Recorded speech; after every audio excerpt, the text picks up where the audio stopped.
வணக்கம் மக்களே, நம்ம இதை விட என்ன பார்க்க போறோம் அப்படின்னா 10th பார்ட்டில 3rd லெசன் வந்து பார்க்க போறோம்.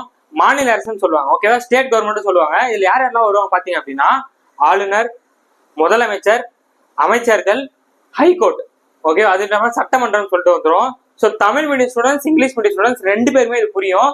ஸோ டேட்டாக்கு டேட்டா, கான்செப்ட், ஷார்ட்கட்னு சொல்லிட்டு ஸோ ஒரு பாயிண்ட் மிஸ் ஆகாம நான் ஹேண்ட் ரிட்டன் நோட்ஸை நான் கொடுத்துருக்கேன். அது உங்களுக்கு கண்டிப்பா புரியும், ஓகேவா? இங்கிலீஷ் மீடியம் ஸ்டூடெண்ட்ஸ் என்ன சார் இங்கிலீஷ் இல்லை அப்படின்னா நான் அந்த டெர்மினாலஜி நான் சொல்றேன், உங்களுக்கு கண்டிப்பா ஈஸியா புரியும், ஓகேவா? நான் சொல்றது ஒருவாட்டி நீங்க கேட்டீங்க அப்படின்னா ஜஸ்ட் வந்துட்டு புக் ரீட் பண்ணாவே போதும், எல்லாமே புரிஞ்சிடும். புக் ரீட் பண்ண இல்லைங்க, இந்த பாயிண்ட் மொத்தம் உங்களை மைண்ட்லயே தெரியும், ஓகே?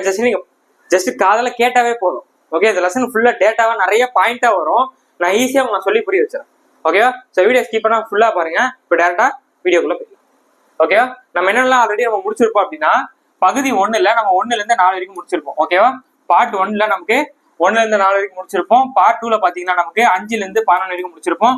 பார்ட் 3ல பாத்தீங்க அப்படின்னா நமக்கு 12ல இருந்து 35 ஆர்டிகல் வரைக்கும் முடிச்சிருப்போம். அடுத்தது பகுதி 4ல பாத்தீங்க அப்படின்னா நமக்கு 36ல இருந்து 51 வரைக்கும் முடிச்சிருப்போம். பகுதி 4A வந்து பாத்தீங்கன்னா 51A வரைக்கும் முடிச்சிருப்போம், ஓகேவா? இப்ப பகுதி 5 வந்து பாத்தீங்கன்னா நமக்கு 52ல இருந்து 151 வரைக்கும் முடிச்சிருப்போம், ஓகேவா? இப்ப பகுதி 6ல 152ல ஆரம்பிச்சு 237 வரைக்கும் முடிக்க போறோம், ஓகேவா? இது வந்து பகுதி 6ன்னு சொல்லுவாங்க, ஓகே? பகுதி 6னா மாநில அரசு, ஓகேவா? மாநில அரசுல யார் யாரெல்லாம் முக்கியம் அப்படின்னு சொல்லிட்டு அது எல்லாத்தையுமே பார்ப்போம். அங்க எப்படி பார்த்தோமோ அதே டிட்டோ தான், ஒரு சில விஷயம் மட்டும் மாறிடும், ஓகேவா? உங்களுக்கு மத்திய அரசு கிளியரா புரிஞ்சிச்சுனாவே இது ஈஸியா கிளியரா புரிஞ்சிடும். அப்படியே அதோட டிட்டோ தான் இங்கேயும் இருக்கும். டக்கு டக்கு நான் சொல்றேன், நீங்க அப்படியே கவனிச்சுட்டே வாங்க, ஓகேவா? ஸோ இது கிளியரா? இப்போ பாத்தீங்க அப்படின்னா இதுல ஆளுநர், கவர்னர் எப்படின்னா பிரசிடென்ட் மாறி இருப்பாரு, ஆனா ஒரு சில விஷயம் மட்டும் மாறிடும், ஓகேவா? நீங்க அப்படியே 90% வந்து பிரசிடென்ட் அப்படியே பாத்துட்டே வந்தீங்க, அதாவது குடியரசுத் தலைவர் பாத்துட்டு வந்தாவே ஆளுநர் முக்கால்வாசி முடிச்சா மாதிரி, ஓகேவா? சோ ஃபர்ஸ்ட் எடுத்து பாத்தீங்கன்னா ஆர்டிகல் 154ங்க. ஆர்டிகல் 154 எதை பத்தி பேசுது அப்படின்னா ஆளுநரோட நிர்வாக அதிகாரம், ஓகேவா? கவர்னரோட அட்மினிஸ்ட்ரேட்டிவ் பவர் பத்தி பேசுது. என்னது? ஆளுநரோட நிர்வாக அதிகாரத்தை பத்தி பேசக்கூடியது ஆர்டிகல் 154. அங்க எப்படி நம்ம பார்த்தோமோ அதே மாதிரி தாங்க இங்கேயும், ஓகேவா? ஆளுநர்ன்றது ஒரு பெயர் அளவிலான தலைவர் தான், ஓகேவா? ஒரு பெயர் அளவிலான தலைவர்னா உண்மையான தலைவர் யாருன்னா முதலமைச்சர். அதை பத்தி நம்ம பார்ப்போம். ஃபர்ஸ்ட் கவனிங்க, மாநில நிர்வாகத்தோட அரசியலமைப்பு தலைவர் தான் யாரு? மாநிலத்தோட அரசியலமைப்பு தலைவர் யாருன்னா ஆளுநர்னு சொல்லுவாங்க, ஓகேவா? ஃபர்ஸ்ட் இந்த விஷயம். அடுத்து ஆளுநர் தான் பெயர் அளவிலான தலைவர். அது மட்டும் இல்லாம அவரோட பெயர்ல தான் நிர்வாகம் மொத்தமே செயல்படும், ஓகேவா? நிர்வாகத்துறை, சட்டமன்றத்துறை, நீதித்துறை 3ஆ பிரிப்பாங்க. அந்த நிர்வாகத்துறையில ஃபர்ஸ்ட் ஆளுநர் வருவாரு, 2வது முதலமைச்சர், 3வது அமைச்சர்கள், ஓகேவா? அடுத்து சட்டமன்றத்தை பாத்தீங்கன்னா மேலவை கீழவைன்னு இருக்கும். அதுக்கடுத்து பாத்தீங்கன்னா நீதித்துறையில பாத்தீங்கன்னா நமக்கு ஹைகோர்ட் மற்றும் மாவட்ட நீதிமன்றம், அதுக்கடுத்து மிச்சம் இருக்கக்கூடிய அந்த கோர்ட்ஸ் எல்லாம் வந்துடும். அதை நம்ம தனியா பார்ப்போம். ஸோ இங்க நம்ம எதை பார்த்துட்டு இருக்கோம்? நிர்வாகத்துறையில ஆளுநரை பத்தி பார்த்துட்டு இருக்கோம், ஓகேங்களா? ஸோ இது கிளியரா? அவர் என்னது? அரசியலமைப்பின் தலைவர், ஓகேவா? அரசியலமைப்போட தலைவர் எங்க மாநிலத்துல, ஒரு ஸ்டேட்ல, ஒவ்வொரு ஸ்டேட்டுக்கும் ஆளுநர்னு ஒருத்தர் இருப்பாங்க. இது எல்லாருமே நமக்கு பேசிக்கா தெரிஞ்சதுதான், ஓகேவா? ஒவ்வொரு ஸ்டேட்டுக்கும் ஒவ்வொரு மாநிலத்துக்கும் ஒரு ஆளுநர் என்பவர் இருப்பார், ஓகேவா? அதான் ரொம்ப முக்கியமானது. ஆனா இங்க ஒரு எக்ஸெப்ஷன் இருக்கு, இதை மட்டும் நல்லா கவனிங்க, ஓகேவா? ஒவ்வொரு ஸ்டேட்டுக்கும் ஒரு ஆளுநர் இருக்க வேண்டிய அப்படின்னு தான் வந்து கான்ஸ்டிடியூஷன் புக்ல சொல்றாங்க. ஆனா இங்க என்ன சொல்லிருப்பாங்க பாத்தீங்கன்னா நிர்வாகத்துக்காக ஒரு மாநில ஆளுநர் ஒண்ணு அப்படி இல்லைன்னா அதற்கும் மேற்பட்ட மாநிலங்களுக்கு ஆளுநராக இருக்கலாம், ஓகேவா? நம்ம எத்தனை ஸ்டேட் பாத்தீங்கன்னா 28 ஸ்டேட், 8 யூனியன் டெரிட்டரிஸ் வந்து இருக்கும். ஸோ அப்போ ஒவ்வொரு ஸ்டேட்டுக்கும் ஒருத்தர் தான் நம்ம போகணும்னு சொல்லிட்டு கான்ஸ்டிடியூஷன் புக்ல சொல்லியிருக்காங்க. ஆனா இந்த எக்ஸெப்ஷன் கொடுக்குறாங்க, ஓகேவா? நிர்வாகத்துக்காக ஒரே ஆளுநர் 2 ஸ்டேட்டை பாத்துக்கலாம், மெயின்டைன் பண்ணலாம். உதாரணத்துக்கு தமிழிசை சவுந்தரராஜன் இப்ப பாத்துக்கிறாங்கல்ல, அதே மாதிரிதான். அதான் இங்க சொல்றாங்க, ஓகேவா? ஸோ 1 அல்லது அதற்கும் மேற்பட்ட மாநிலங்களுக்கு அவங்க ஆளுநராக இருக்கலாம், ஓகேவா? ஸோ ஃபர்ஸ்ட் பாயிண்ட்ல என்ன பார்த்திருக்கோம்? 154 என்னது? ஆளுநரோட நிர்வாக அதிகாரத்தை பத்தி பேசுறாங்க. அவர் தான் என்னது? மாநிலத்தோட நிர்வாகத்தின் அரசியலமைப்பு தலைவர். அவர் தான் பெயரளவான தலைவர் தான். அது மாதிரி அவரோட பெயர்ல தான் நிர்வாகம் ஃபுல்லாவே செயல்படும். இது ஃபர்ஸ்ட் டேட்டா. இப்ப அடுத்து பாருங்க, இப்ப என்னன்னா இப்ப அவரோட நியமனம், அவர் யார் யாரெல்லாம் நியமனம் பண்ணாங்க, அவர் என்னெல்லாம் பண்ணுவாங்க சொல்லிட்டு அதை பார்த்துருவோம், ஓகேவா? ஆளுநரோட நியமனம், ஒரு ஆளுநர் எத்தனை முறை வேணாலும் ஒரு மாநிலத்தோட ஆளுநரா திரும்ப வரலாம், ஓகே? அதான் ஃபர்ஸ்ட் பாயிண்ட். ஒரு ஆளுநர் எத்தனை முறை வேண்டாமானாலும் ஆளுநராக இருக்கலாம் ஒரு மாநிலத்துக்கு, ஓகே? ஒரு வாட்டி தான் ஒரு ஆளுநரா இருக்க முடியும், அப்புறம் டாடா பை பை சொல்லிட்டு வீட்டுக்கு போங்க, அப்படிலாம் கிடையாது. எத்தனை முறை வேண்டாலும் அவரு ஆளுநராக இருக்கலாம். புரிஞ்சிச்சா இந்த பாயிண்ட்? அடுத்து பாருங்க, ஆளுநரை நியமிப்பவர் குடியரசுத் தலைவருங்க, ஓகே? பிரசிடென்ட் தான் யாரை வந்து நியமனம் பண்ணுவாரு? குடியரசுத் தலைவர், பிரசிடென்ட் தான் ஆளுநரை நியமனம் பண்ணுவார். இது ஃபர்ஸ்ட் பாயிண்ட். அடுத்து பாத்தீங்க அப்படின்னா பதவி காலம் 5 வருஷம் தான். ஓகேவா? எப்படி குடியரசுத் தலைவர் மாதிரியோ அதே தாங்க இங்கேயும் ஆளுநர், பிரசிடென்ட் மாதிரி தான் இங்க கவர்னர். அங்கேயும் 5 வருஷம் தான், இங்கேயும் 5 வருஷம் தான். ஆனா குடியரசுத் தலைவர் நினைச்சாரு அப்படின்னா, பிரசிடென்ட் நினைச்சாரு அப்படின்னா அவர் அதுக்கு அப்புறமா எக்ஸ்டெண்ட் பண்ணுவாங்க. ஓகேவா? அவரோட பதவி காலத்தை நீட்டிக்கலாம். அதுதான் இங்க சொல்லியிருப்பாங்க. ஓகேவா? பதவி காலம் 5 வருஷம் மட்டுமே. ஆனா குடியரசுத் தலைவர் நினைத்தால் அதனை நீட்டிக்க முடியும். குடியரசுத் தலைவர் நம்ம பிரசிடென்ட் அவர் நினைச்சாருன்னா அந்த பதவி காலத்தை எக்ஸ்டெண்ட் பண்ண முடியும். அதான் சொல்றாங்க. அடுத்து பாருங்க, அந்த மாதிரி இது ரொம்ப முக்கியமான கண்டிஷன். ஒரு ஆளுநர் அந்த சொந்த மாநிலத்துக்கு ஆளுநரா போட மாட்டாங்க. உதாரணத்துக்கு இப்ப நம்ம தமிழ்நாட்டுல இருக்கோம், நம்ம தமிழ்நாட்டுல பிறந்திருக்கோம். அப்ப நம்மள இந்த தமிழ்நாட்டுக்கே ஆளுநரா போட மாட்டாங்க. புரியுதா? இப்ப நான் தமிழ்நாட்டுல பிறந்திருக்கேன், என்ன தூக்கி வேற எங்கேயாச்சும் போட்டுறாங்க. ஒரு பஞ்சாப்ல போய் ஆளுநரா உட்கார வைப்பாங்க. ஓகே, இப்ப ராஜஸ்தான் ஒருத்தர் பிறகுறாருன்னா அவரை தூக்கி வேற எங்கேயாச்சும் போட்டுருவாங்க. அந்த சொந்த மாநிலத்துக்கே ஆளுநரா ஒருத்தரை நியமிக்க மாட்டாங்க. இதான் first condition. Okay, very very இம்பார்ட்டன்டான கண்டிஷனு. ஒருத்தரை அந்த சொந்த மாநிலத்துக்கே ஆளுநராக போட மாட்டாங்க. ஓகேங்களா? இது ரொம்ப முக்கியமான கண்டிஷன். ஸோ அப்ப சொல்லுங்க, ஒரு ஆளுநர் எத்தனை முறை வேணாலும் ஒரு மாநிலத்துக்கு ஆளுநராக போட முடியும். அவரோட பதவி காலம் கேட்டாங்கன்னா 5 வருஷம். குடியரசுத் தலைவர் நினைச்சாரு அப்படின்னா, பிரசிடென்ட் நினைச்சாரு அப்படின்னா அதை எக்ஸ்டெண்ட் பண்ண முடியும். அது மட்டும் இல்லாம சொந்த மாநிலத்துக்கே ஆளுநராக இருக்க முடியாது. ஓகேவா? இது வந்து ரொம்ப முக்கியமான கண்டிஷனு. அதுக்கடுத்து பார்த்தோம், அதுக்கடுத்து பாருங்க, அதுக்கடுத்து என்ன கொடுத்துருப்பாங்கன்னா, அவரு எந்த நேரத்தை வேணாலும் ரெசிக்னேஷன் லெட்டர் வந்து குடியரசுத் தலைவர் கொடுத்துட்டு வேலையை விட்டு போயிடுவார். ஓகேவா? அல்லது எந்த நேரத்திலும் குடியரசுத் தலைவரிடம் தனது பணித்துறவு கடிதத்தை கொடுத்து பணியிலிருந்து விலகலாம். ஓகேவா? அவர் நியமனம் பண்றாரு குடியரசுத் தலைவர். அதனால என்ன பண்றாரு, அவரு திரும்ப பிரசிடென்ட் கிட்டே அந்த லெட்டர் கொடுத்துட்டு வேலையை விட்டு போயிடுறாரு அவர் நினைச்சாரு அப்படின்னா. ஓகேவா? அந்த மாதிரி ஹைகோர்ட்டாலையும் ஒரு மாநில சட்டமன்றத்தாலையும் ஆளுநரை பதவியில இருந்து தூக்கவே முடியாது. இது ரொம்ப ரொம்ப முக்கியமான கண்டிஷன். ஓகேவா? ஆளுநரை பதவியில இருந்து தூக்கணும்னா குடியரசுத் தலைவர் தான் ஃபுல் பவர் இருக்கு. கோர்ட்டுக்கும் அந்த மாநிலத்தோட சட்டமன்றத்துக்கும் பவர் கிடையாது. இதான் முக்கியமான பாயிண்ட் நான் கொடுத்திருப்பேன், நோட் பண்ணிக்கோங்க. ஓகேவா? ஒரு ஹைகோர்ட்டும் மாநில சட்டமன்றமும் ஆளுநரை பணி நீக்கம் செய்ய முடியாது. குடியரசுத் தலைவர் நினைச்சாருன்னா அப்பாயின் பண்ணுவாரு, அவர் நினைச்சாருன்னா பதவியில இருந்து தூக்க முடியும். அதே மாதிரி ஆளுநர் அந்த லெட்டரை குடியரசுத் தலைவர் கிட்ட கொடுத்துட்டு, அதாவது பிரசிடென்ட் கிட்ட கொடுத்துட்டு அவரு வேலையை விட்டு போயிடுவார். ஓகேவா? சோ இதான் முக்கியமான கண்டிஷனு. அந்த மாதிரி இப்போ ஒரு ஆளுநர் ஒன்னு அல்லது அதுக்கு மேற்பட்ட மாநிலங்கள் பாத்துறாருல, அப்ப அவர் கொஞ்சம் எக்ஸ்ட்ரா அமௌண்ட் கொடுக்கணும்ல, அதுக்கான ஆர்டிகல் என்னன்னு சொல்லிட்டு இங்க பாத்துருவோம். ஓகேவா? ஆர்டிகல் 158ல 3A. ஓகேவா? ஆர்டிகல் 158ல 3A. 3A என்ன அர்த்தம்? அமெண்ட்மெண்ட் பண்ணிக்கான்னு அர்த்தம். சோ அமெண்ட்மெண்ட் மூலமா என்ன பண்றாங்க அப்படின்னா, குடியரசுத் தலைவர் இருக்காருல, ஒரு ஆணையத்தை வெளியிடுவார், ஒரு ஜியோ மாதிரி பாஸ் பண்ணி. எப்ப அந்த ஆளுநர் வந்து 2 மாநிலத்தை பாத்துக்கிறார், சரிங்களா? அதனால அவர் கொஞ்சம் ஊதியத்தை கொஞ்சம் பார்த்து பண்ணி விடுங்க அப்படின்னு சொல்லுவாரு. அதுக்கான ஆர்டிகல் தான் 158(3A). ஓகேவா? குடியரசுத் தலைவர் ஒரு ஆணையம் மூலம் ஆளுநரின் ஊதியம் பற்றி கூறுவார். அதான் 2 அல்லது 3 மாநிலத்துக்கு அவர் ஆளுநராக நியமிக்கப்படும் போது. ஓகேவா? சோ இதை பார்த்து வச்சுக்கோம். சோ நம்ம என்னென்ன ஆர்டிகல்ஸ் எல்லாம் பார்த்திருக்கோம். ஃபர்ஸ்ட் துணை நமக்கு 154 ஆளுநரின் நிர்வாக அதிகாரம் பார்த்திருக்கோம், புக்ல இருக்கக்கூடிய சொல்றேன். அதுக்கப்புறம் நம்ம தனியா பார்ப்போம். இப்ப 158ல 3A வந்து பார்த்திருக்கோம். ஓகேவா? இது கொஞ்சம் பேசிக் தான், இது ஒன்றும் பெரிய பிரச்சனை கிடையாது. 2 மரபு வந்து சூஸ் பண்ணுவாங்க. ஒரு ஆளுநரை எப்படிலாம் பண்ணணுன்றது ஒரு மரபு வந்து வச்சிருக்காங்க. ஓகேவா? வாழடி வழி எதாவது ஃபாலோ பண்ணணும் அப்படின்ற மாதிரி. என்ன அப்படின்னா 2 டைப்ஸ் ஆஃப் செலக்ஷன்ஸ். ஒரு ஆளுநர் எப்படி செலக்ட் பண்றாங்க அப்படின்னா, சொந்த மாநிலத்தின் வசிப்பராக இருக்கக்கூடாது. ஓகே, அதை நான் ஃபர்ஸ்டே சொன்னோம்ல, ஒரு ஆளுநர் அந்த மாநிலத்தை ஆளா இருக்கவே கூடாது. இது ஃபர்ஸ்ட் கண்டிஷனு. 2வது, மத்திய மாநில அரசு வந்து டிஸ்கஸ் பண்ணிக்கணும். இவங்களை போட்டுக்கலாமா, அவங்கள போடலாமா அப்படின்னு சொல்லிட்டு ஒரு கலந்தாய்வு பண்ணி யோசிச்சு இவங்களை போட்டுக்கலாம் அப்படின்னு வந்து பண்ணணும்.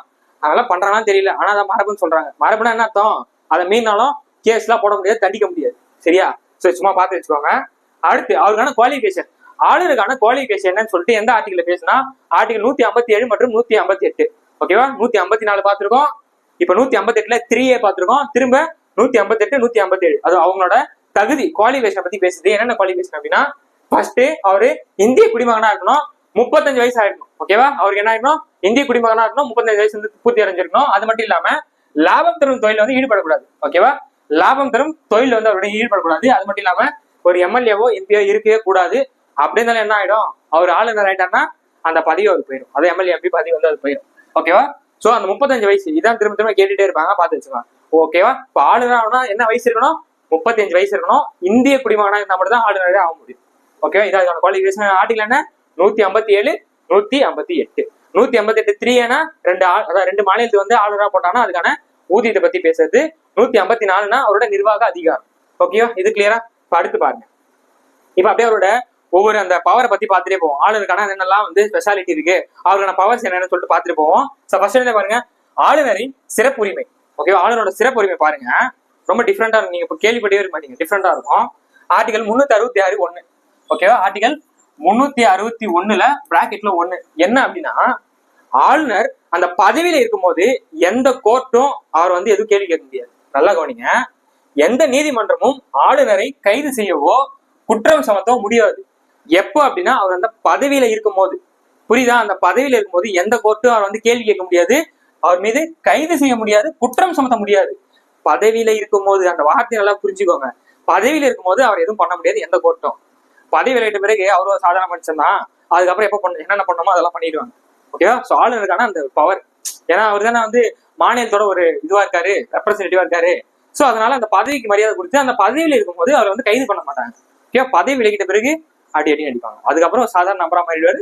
அதுக்கப்புறம் எல்லா விஷயங்களும் பண்ணுவாங்க. நமக்கே ஒரு டவுட் இல்லை, எப்படி அது எல்லாருமே சட்டம் சமந்தானே சார், என்ன சார் இது அப்படின்ற மாதிரி இருக்கலாம். அந்த மாதிரிதான். புரிஞ்சிச்சா? அது பதவியில் இருக்கும்போது எந்த நீதிமன்றமும் அவரை கைது செய்ய முடியாது, எந்த குற்றமும் சுமத்த முடியாது. ஓகேவா? அது எதுக்கு ஆர்டிகல் 361 பிராக்கெட் 1 வருது. எல்லா மாநில ஆளுநர்களுக்கு, தமிழ்நாட்டுல இல்ல எல்லா ஆளுநருக்கும் இந்த கண்டிஷன். ஓகே, இது முக்கியமான ஆர்டிகல் பார்த்து வச்சுக்கோங்க. அது இதுக்கே தான் வருது. அது மட்டும் இல்லாம ஆளுநர் எந்த நீதிமன்றத்துக்கும் பதில் அளிக்க வேண்டிய அவசியம் கிடையாது, தேவையில்லைன்னு சொல்லியிருப்பாங்க. ஓகேவா? அவர் ஏதோ ஒரு வேலையோ ஒரு பணி வந்து செய்யறாரு, ஏதோ ஒரு ஒர்க் வந்து ஆளுநராக பண்றாரு, அந்த பதவியில இருக்கும் ஏதோ ஒரு விஷயத்தை செய்யறாரு அப்படின்னா எந்த நீதிமன்றத்துக்கும் பதில் சொல்லணுன்ற அவசியம் வந்து கிடையாது. ஓகேவா? அதுமே இதுக்கே தான் வருது. ஓகேவா? வெரி வெரி பவர்ஃபுல்லான ஆர்டிகல். ஆர்டிகல் 361 பிராக்கெட்ல 1. ஓகேவா? இந்த ரெண்டு விஷயத்தை பத்தி பேசுது. ஓகே, நோட் பண்ணி வச்சுக்கோங்க. நெக்ஸ்ட் பாருங்க. இப்ப ஆளுநரோட அதிகாரமே, இது அதிகாரம்னு சொல்றதை விட 163 ரொம்ப முக்கியமான ஆர்டிகல். என்ன அப்படின்னா, ஆளுநர் வந்து அமைச்சர்கள் மற்றும் முதலமைச்சர்கள் சொல்றதை தான் செய்ய வேண்டும், தன்னிச்சையாக செயல்பட மாட்டார். நம்ம ஆல்ரெடி நம்ம இதுலயே பார்த்துருக்கோம், குடியரசுத் தலைவர். ஓகே, பிரசிடென்ட் கிளாஸ்லயே நம்ம பார்த்திருப்போம். பிரதமர் அமைச்சர்கள் சொல்றதுதான் பிரசிடென்ட் கேட்பாரு. ஓகேவா? பிரைம் மினிஸ்டரும் மினிஸ்டர் சொல்றதுதான் யார் கேட்பா? Prime minister. அங்க வந்து பிரசிடென்ட் கேட்பாரு. அதே மாதிரிதான் இங்கேயும் ஆளுநர் அவரா எதுவும் பண்ண மாட்டாரு, சிஎம்ஓ மினிஸ்டரும் சொல்றதுதான் ஓகே இது பண்ணிடலாம்னு சொல்லிட்டு அதுக்கப்புறம் செய்வார். அதுக்கான ஆர்டிகல் என்னது? ஆர்டிகல் 163. முதலமைச்சர் மற்றும் அமைச்சர்கள் சொல்வதைதான் ஆளுநர் செயல்பட வேண்டும், ஒரு சில மட்டும் அவர் தன்னிச்சை செய்வார்னு சொல்லிட்டு இங்க கொடுத்திருப்பாங்க. மற்ற அனைத்து அதிகாரத்தையும் செயல்படுத்துகிறார். மற்றது பண்ணலாம், ஆனா மோஸ்ட்லி அமைச்சர்கள் சொல்றதையும் முதலமைச்சர் சொல்றதையும் அவர் கேட்டு அதை பண்ணுவார். அதுக்கான ஆர்டிகல் 163. ஓகேவா? சோ நெக்ஸ்ட் பாருங்க. இப்ப நிர்வாக அதிகாரம். நிர்வாகத்துல அவருக்கு என்னெல்லாம் அதிகாரம் இருக்கு, ஆளுநருக்கு என்னென்ன அதிகாரம் இருக்குன்னு சொல்லிட்டு டக்கு டக்குன்னு சொல்றேன், நோட் பண்ணிட்டே வாங்க. ரொம்ப ஈஸியா தான் இருக்கும். சட்டமன்றத்தில் பெரும்பான்மை பெற்ற கட்சி தலைவரை முதலமைச்சராக ஆளுநர் நியமிப்பார். இது நமக்கே தெரிஞ்சது தானே. சட்டமன்றம் இருக்கு. ஓகே, சட்டமன்றத்துல யாருக்கு மெஜாரிட்டி இருக்கோ அவரை கூப்பிட்டு எப்பா நீங்க தான்ப்பா சிஎம் அப்படின்னு சொல்லி அவரை சிஎம்மா நியமனம் பண்றது யாரு? ஆளுநர். புரியுதா? இது ரொம்ப முக்கியமான கண்டிஷன், பார்த்து வச்சோம். புரியுதா? சட்டமன்றத்தில் பெரும்பான்மை, அதாவது மெஜாரிட்டி பெற்ற கட்சி தலைவரை கூப்பிட்டு நீங்க தான்ப்பா சிஎம்னு சொல்லி அவரை கூப்பிட்டு சிஎம் ஆக்கி அவருக்கு பதவி பிரமாணம் நியமனம் பண்ணி வைக்கிறது யாரு? நம்ம ஆளுநர், கவர்னர். ஓகேவா? அடுத்தது பாருங்க, அமைச்சரை உறுப்பினர்களை ஆளுநர் நியமனம் செய்வார். அதே மாதிரி அமைச்சர்லயும் யார் தான் நியமனம் பண்ணாலும் ஆளுநர் தான் நியமனம் பண்ணுவாரு. சிஎம் சொல்லி, அதான் வித் ஆலோசனையா சிஎம். முதலமைச்சர் யார் வந்து இவர் வந்து பள்ளி கல்வித்துறை அமைச்சர், இவர் வந்து நீர்வளத்துறை அமைச்சர் அப்படின்னு யாரு முதலமைச்சர் கையை காட்டுறாரோ அவரை கூப்பிட்டு அவரையும் நியமனம் பண்றது ஆளுநர் தான். நியமனம் பண்றது ஆளுநர், ஆனா சொல்றது சிஎம். இது புரியுதுல? அடுத்து பாருங்க, இது நம்ம கேஸ். டிஎன்பிசியோட தலைவர் மற்றும் மெம்பரையும் நியமனம் பண்றது யாருதான்? நம்ம ஆளுநர் தான். ஓகேவா? அது மாதிரி மாநில தலைமை தேர்தல் அதிகாரி நியமனம் பண்றது அவர் தான். மற்றும் அவரோட பணிக்காலம், பதவியின் தன்மை பத்தி எல்லாத்தையும் தீர்மானம் பண்றது அவர் தான். ஓகேவா? அப்ப ஆளுநர் யாரெல்லாம் வந்து இது பண்றாரு? ஃபர்ஸ்ட் முதலமைச்சர். ஓகேவா? யாருக்கு வந்து மெஜாரிட்டி இருக்கோ அவர் கூப்பிட்டு முதலமைச்சர் ஆக்குறாரு. அமைச்சர்கள் வந்து நியமனம் பண்றாரு. டிஎன்பிசி தலைவர் மற்றும் மெம்பர்கள் வந்து நியமனம் பண்றாரு. அப்புறம் மாநில தலைமை தேர்தல் அதிகாரி, மாநிலத்துக்கு ஒவ்வொரு ஸ்டேட்டுக்குள்ள ஸ்டேட் எலெக்ஷன் கமிஷன் இருக்குல்ல, அதோட சேர்மன் மற்றும் அவரோட மெம்பர்ஸ் யார் தான் பண்றா? இவர் தான் பண்றாரு, ஆளுநர் தான் நியமனம் பண்றாரு. அவ்வளவுதான். ஓகேவா? வேற ஏதாவது பாத்துருவோம். இன்னும் 2 இருக்கு. அது மாதிரி இவருக்கான பவர் என்னன்னு பாத்தீங்கன்னா, ஒவ்வொரு யூனிவர்சிட்டி இருக்குல்ல, ஒவ்வொரு யூனிவர்சிட்டி பல்கலைக்கழகத்துக்கான வேந்தர் யாருன்னா ஆளுநர் தான். ஓகேவா? ஒவ்வொரு யூனிவர்சிட்டிக்குமான வேந்தர் யாருன்னா ஆளுநர் தான். துணை வேந்தர் தான் வந்து சூஸ் பண்ணுவாங்க. ஓகே, அந்த துணை வேந்தருமே இவர் தான் நியமனம் பண்ணுவார், ஆளுநர் தான் நியமனம் பண்ணுவார். புரியுதா? அப்போ ஒவ்வொரு யூனிவர்சிட்டிக்கும் வேந்தராக செயல்படக்கூடியவர் யாருன்னா ஆளுநர். இப்ப கூட கேஸ் போட்டாங்களே, நீங்க பாத்திருப்பீங்க, உங்களுக்கு தெரியாதா? கரண்ட் அஃபேர்ஸ்ல நீங்க தான் புள்ளியாச்சே. கேஸ் போட்டாங்கல்ல, ஆளுங்கட்சி வந்து கேஸ் போட்டு பண்ணாங்களா இல்லையா? இப்ப வேந்தர் யாரு? உங்களுக்கே தெரியும். என்னது? அதான் மாநிலத்தின் யூனிவர்சிட்டி வேந்தராக ஆளுநர் தான் இருப்பாரு. துணை வேந்தர் இவர் தான் நியமனம் பண்ணுவார், ஆளுநர் தான் நியமனம் பண்ணுவார். ஓகேங்களா? அடுத்து என்ன சொல்றாங்க அப்படின்னா, அவசர நிலை இருக்குல்ல, எமர்ஜென்சி போட்டாங்க அப்படின்னா குடியரசுத் தலைவர் பேர்ல, அதாவது பிரசிடென்டோட பேர்ல அந்த மாநிலத்தை பாத்துக்கிறது யாருன்னா ஆளுநர் தான். அந்த பவர் இருக்காது. ஓகேவா? ஒண்ணுல பிரசிடென்ட் ரூல் போட்டாங்க அப்படின்னா ஆளுநர் தான் அந்த ஸ்டேட்டை பாத்துப்பாங்க. அதான் டைரக்டா சொல்றாங்க. ஓகேவா? அவசர நிலை பிரகடனத்தின் போது குடியரசுத் தலைவர் பெயரில் மாநிலத்தை நேரடியாக ஆட்சி செய்வார் யாரு? ஆளுநர். ஓகேவா? சோ அவ்வளவுதான், இதான் அவரோட நிர்வாக அதிகாரமே. அடுத்து நம்ம என்ன பார்க்க போறோம்னா நிதி அதிகாரம். ஓகேவா? பணம் சார்ந்து நிதி சார்ந்து அவருக்கு என்னென்னலாம் வந்து பவர் வந்து கொடுத்துருக்காங்கன்னு சொல்லிட்டு பாத்துருவோம். ஓகேவா? டக்குன்னு சொல்றேன்.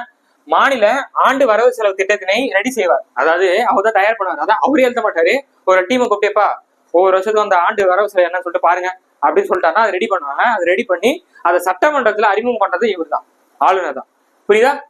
மாநில ஆண்டு வரவு செலவு திட்டத்தினை தயார் செய்து அதை சட்டமன்றத்தில் அறிமுகம் செய்து இவர் தான். ஃபர்ஸ்ட் பாயிண்ட் முடிஞ்சா. அடுத்து பாத்தீங்கன்னா தேவைப்பட்டால் துணை வரவு செலவையும் அவர் வந்து பண்ணலாம்.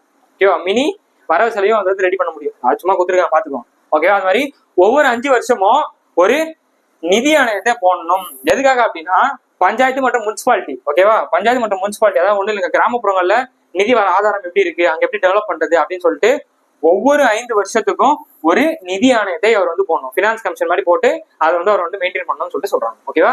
நம்ம எது பார்த்துட்டு இருக்கோம்? நிதி அதிகாரம். சோ பணம் சம்பந்தப்பட்ட அவருக்கான பவர்ஸ் என்னென்னு பார்த்துட்டு இருக்கோம். ஓகேவா? ஃபர்ஸ்ட் எடுத்தோடனே வரவு செலவு, மாநிலத்தோட வரவு செலவை ரெடி பண்ணி அது சட்டமன்றத்தை அறிமுகம் பண்றது.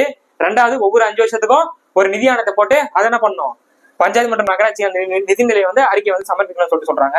அதுக்கடுத்து பாத்தீங்க அப்படின்னா இது நமக்கே தெரிஞ்சுதான், எது அந்த இது மாதிரி அங்க எப்படி ஃபர்ஸ்ட் ஒப்புதல், பண மசோதாவுக்கு ஃபர்ஸ்ட் ஒப்புதல், அப்புறம் வந்து தாக்கலே பண்ணுவாங்க. அதே மாதிரி தான் இங்கேயும்.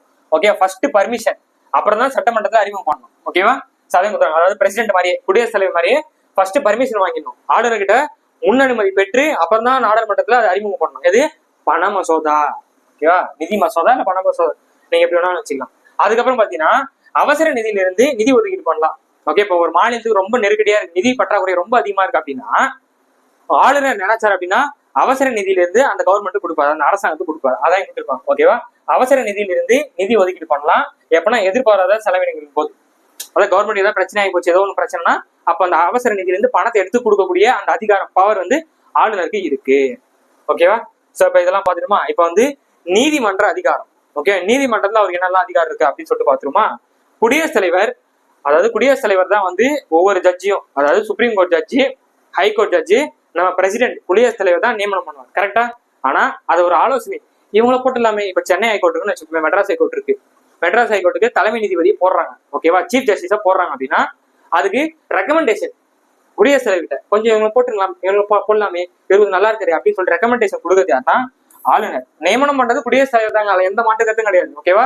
எல்லா ஹைகோர்ட் சுப்ரீம் கோர்ட் ஜட்ஜியும் நியமனம் பண்றது குடியரசுத் தலைவர் தான், பிரசிடென்ட் தான், அதுல எந்த மாற்று கருத்தும் கிடையாது. ஆனா அதுக்கான ஆலோசனை ரெக்கமெண்டேஷன் கொடுக்கறது நம்ம அது ஆளுநர். புரியுதா? இவர் இப்ப நியமனம் பண்றது யாருன்னு பாருங்க, இவரும் பண்ணுவாரு. யார பண்ணுவார் அப்படின்னா ஆளுநர் மாவட்ட நீதிபதி மற்றும் பதவி உயர்வு. ஓகேவா? ஒவ்வொரு டிஸ்ட்ரிக்ட் இருக்குல்ல, மாவட்டத்துக்கான அந்த டிஸ்ட்ரிக்ட் ஜட்ஜஸ ஆளுநர் நியமனம் பண்றாரு. ரெண்டு விதமான வித்தியாசம் புரிஞ்சுக்கோங்க. ஹைகோர்ட் ஜட்ஜை வந்து நியமனம் பண்றது குடியரசுத் தலைவர், பிரசிடென்ட். ஆனா மாவட்ட நீதிமன்றம், ஓகேவா, டிஸ்ட்ரிக்ட் கோர்ட்னு சொல்லுவாங்க, அந்த டிஸ்ட்ரிக்ட் கோர்ட்டோட ஜட்ஜஸ் அவங்களோட வேலையெல்லாம் வந்து அவங்களாம் வந்து பாத்துக்கிட்டு யாருன்னா ஆளுநர், கவர்னர். இது உங்களுக்கு புரிஞ்சிச்சா? அடுத்துக்க அந்த மாதிரி மாநில அரசின் தலைமை வழக்கறிஞரை வந்து நியமனம் பண்றது யாரு? இவர் தான். ஓகே, ஒவ்வொரு ஸ்டேட்டுக்கும் வந்து ஒரு இது இருப்பாங்க. எப்படி நம்ம அட்டார்னி ஜெனரல் பார்த்தோம், அதே மாதிரி தான் ஒவ்வொரு ஸ்டேட்டுக்கும் வந்து மாநில வழக்கறிஞர் வந்து இருப்பாரு. அவரை நியமனம் பண்றதும் யாரு தான்? ஆளுநர் தான். ஓகேவா? மாநில அரசின் தலைமை வழக்கறிஞரை நியமனம் பண்றாரு. இப்போ சென்ட்ரலுக்கும் ஸ்டேட்டுக்கு என்ன பிரச்சனை, இவர் தான் போய் நிற்பாருங்க. ஓகே, சுப்ரீம் கோர்ட் போய் நிற்பாரு. ஓகேவா? ரொம்ப முக்கியமானது, இதை பார்த்துக்கோங்க. இப்போ அடுத்து பாத்தீங்க அப்படின்னா இதுதான் ரொம்ப ரொம்ப முக்கியமான வித்தியாசம். குடியரசுத் தலைவருக்கும் ஆளுநருக்கும் பிரசிடென்ட்டுக்கும் கவர்னருக்கும் முக்கியமான ஒரு டிஃபரன்ஸ் இங்கதான் இருக்கு. என்னன்னா மன்னிப்பு வழங்கும் அதிகாரம். ஓகேவா? மன்னிப்பு வழங்கும் அதிகாரத்துல ஆளுநருக்கு ஒரு படி கம்மி. ஓகேவா? பிரசிடென்ட் தான் வந்து உயர்ந்திருப்பாரு. நல்லா கவனிங்க. மரண தண்டனை பெற்ற குற்றவாளியை தவிர, அந்த வார்த்தை தான் ரொம்ப முக்கியம். மரண தண்டனை குற்றவாளி கொடுத்துருப்பாங்கல்ல, அவங்கள தவிர மிச்ச குற்றவாளிகளோட மன்னிக்கலாம். ஓகேவா? மன்னிக்கலாம், தண்டனையை குறைக்கலாம், அதை நிறுத்தி வைக்கலாம். ஆளுநருக்கு என்னென்ன பவர் இருக்கு? மன்னிச்சு போகலாம், அந்த குற்றவாளி வந்து மன்னிச்சு போ அப்படி விட்டுலாம். இல்ல அந்த இப்போ ஒரு 6 வருஷம் கொடுத்தாங்கன்னா 3 வருஷமா அதை குறைக்கலாம். ஓகேவா? சோ மன்னிக்கலாம், அந்த தண்டனையை குறைக்கலாம், இல்ல நிறுத்தி வைக்கலாம். எப்போ அப்படின்னா மரண தண்டனை பெற்ற ஒரு குற்றவாளியை தவிர, அவங்கள தவிர வேற என்ன மத்ததுல இருப்பாங்க இல்ல, அவங்களுக்கு மட்டும் தான் ஆளுநருக்கு அந்த பவர் இருக்கு. அப்ப சுப்ரீம் பவர் யாருக்கு இருக்கு? குடியரசுத் தலைவர், பிரசிடென்ட்டுக்கு தான் இருக்கு. மரண தண்டனை பெற்ற ஒரு நபரையும் மன்னிச்சு வரக்கூடிய அதிகாரம் யாருக்கு இருக்கு? பிரசிடென்ட்டுக்கு, குடியரசுத் தலைவர் தான் இருக்கு. ஆனா இவருக்கு இல்ல. ஓகே, கொடுத்துருக்காங்க, ஆனா மரண தண்டனைக்கு இவர் கொடுக்கல. அவ்வளவுதான், நம்ம அப்படிதான் புரிச்சு. ஓகே, நெக்ஸ்ட் பாத்தீங்கன்னா விருப்ப உரிமை. விருப்ப உரிமைனா அவர் ஒண்ணு இல்ல, அவரை தன்னிச்சை சில வேலைகள் செய்வாரு. அது என்னன்னு சொல்லிட்டு பாத்தீங்கன்னா ரொம்ப சிம்பிளா தான் இருக்கும். சட்டமன்ற அமைச்சரவையை கலைக்கும் அதிகாரம். என்ன சார், அவர் பண்ண ஒரு விஷயத்தை கலைச்சு வர்றாரா? நல்லா கவனிங்க, அது அடுத்த சென்டென்ஸ் நல்லா கவனிங்க. நம்பிக்கை வாக்கெடுப்பு, அதாவது நம்பிக்கை தீர்மானம் போடும்போது மெஜாரிட்டி இல்லாத போது, பெரும்பான்மை இல்லைன்னா அப்ப கலைச்சு விட்டுடலாம். யார்கிட்டயும் ஒரு கேட்கணும் அவசியம் கிடையாது, அவரே கலைச்சு விட்டுருவாரு. யார்? ஆளுநர், கவர்னரே கலைச்சு விட்டுருவாரு. அதான் ஃபர்ஸ்ட் பாயிண்ட். ரெண்டாவது பாயிண்ட் என்ன சொல்லியிருப்பாங்க அப்படின்னா, சட்டமன்ற தேர்தலில் பெரும்பான்மை இல்லாத போது ஆளுநர் எந்த கட்சியை வேண்டுமானாலும் அழைத்து ஆட்சி அமைக்கலாம். இது பெஸ்ட் எக்ஸாம்பிள் என்ன சொல்லலாம் அப்படின்னா, இப்போ உதாரணத்துக்கு தமிழ்நாட்டுல 234 தொகுதி இருக்கு. ஓகே, அப்படியே சரிபாதியா பிரிச்சிங்கன்னா 117 118 சீட்டு ஜெயிச்சாதான் பெரும்பான்மையா இருக்கும். இப்போ உதாரணம் 120 வச்சுக்கோமே.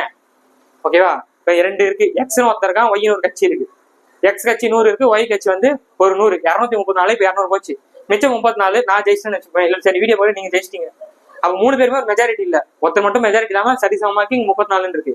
அப்ப நான் என்ன யோசிக்கிறேன்னா, நான் யாராச்சும் ஒருத்தர் கூப்பிட்டு ஒய்ய கூப்பிடலாம், இல்லை எக்ஸோ கூப்பிடலாம், கூப்பிட்டு நீ தான்ப்பா வந்து ஆட்சி அமைக்கிறோம், பாப்பா நீ தான்ப்பா சிஎம்னு கூப்பிடக்கூடிய அந்த அதிகாரம் பவர் யாருக்கிட்ட இருக்கு? ஆளுநர்கிட்ட இருக்கு. ஓகேவா? பெரும்பான்மை இல்லாத போது எந்த கட்சி வேணாலும் கூப்பிட்டு அவங்கள ஆட்சி அமைக்கக்கூடிய அதிகாரம் ஆளுநருக்கு இருக்கு. அந்த மாதிரி பெரும்பான்மை இல்லாத போது, மெஜாரிட்டி இல்லாத போது அந்த ஆட்சியை கவுக்கக்கூடிய அந்த பவரும் ஆளுநருக்கு இருக்கு. ஓகேவா? சோ அடுத்து பாருங்க, மசோதாவை நிறுத்தி வைக்கும் அதிகாரம்.